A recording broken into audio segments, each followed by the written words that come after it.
नमस्कार दर्शकों, जब भी आप किसी नए भवन में प्रवेश करते हैं तो आपको एक नई प्रकार की ऊर्जा का आभास होता है। वहीं किसी पुराने भवन में प्रवेश करने पर आपको एक नकारात्मकता का अनुभव होता है।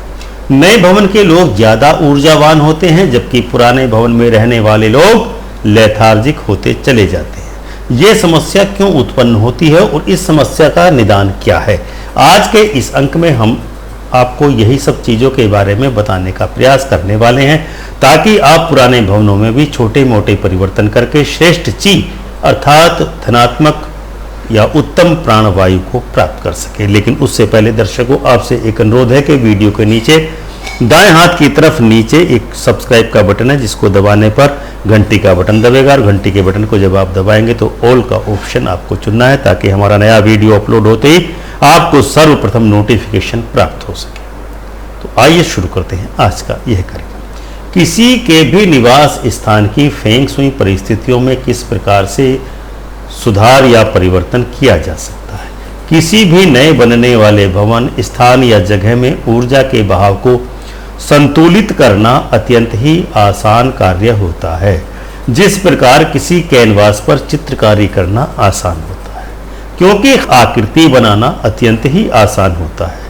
क्योंकि नया स्थान अथवा कैनवास पर चित्रकारी करना या चीज़ों को व्यवस्थित ढंग से रखना बहुत ही आरामदायक होता है।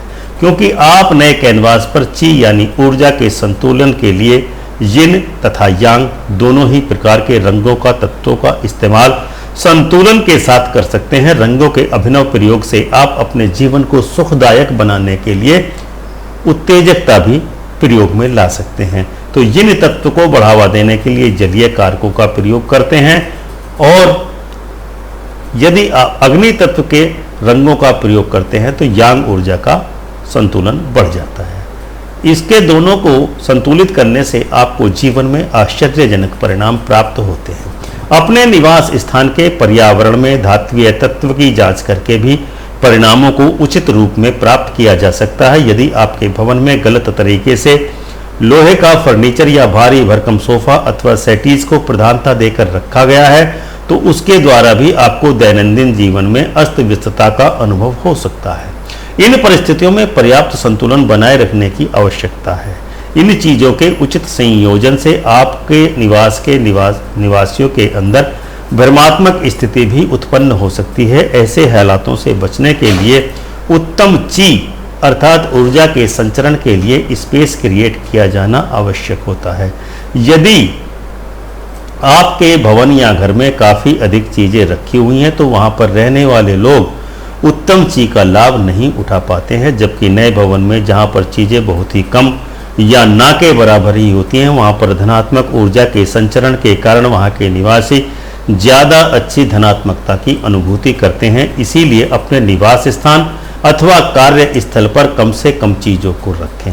उनको व्यवस्थित करके ही रखेंगे तो उत्तम परिणाम प्राप्त किए जा सकते हैं। यदि इस प्रकार से आप अपने निवास स्थान या कार्य स्थल पर वस्तुओं का संयोजन करते हैं तो उसको यही कहा जा सकता है कि मानो आपने पुरानी बोतल में नई शराब को भर दिया है। यानी पैकिंग के से उत्पाद को आकर्षक बनाया जा सकता है, यानी कि आपके घर में जो नकारात्मक ऊर्जा है उसको चीज़ों के परिवर्तन संयोजन से सकारात्मक बनाया जा सकता है। तो दर्शकों, यह था हमारा आज का कार्यक्रम।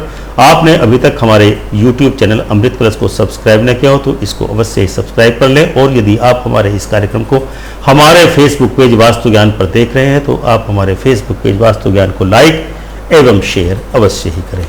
ओम श्री माधवाय नमः।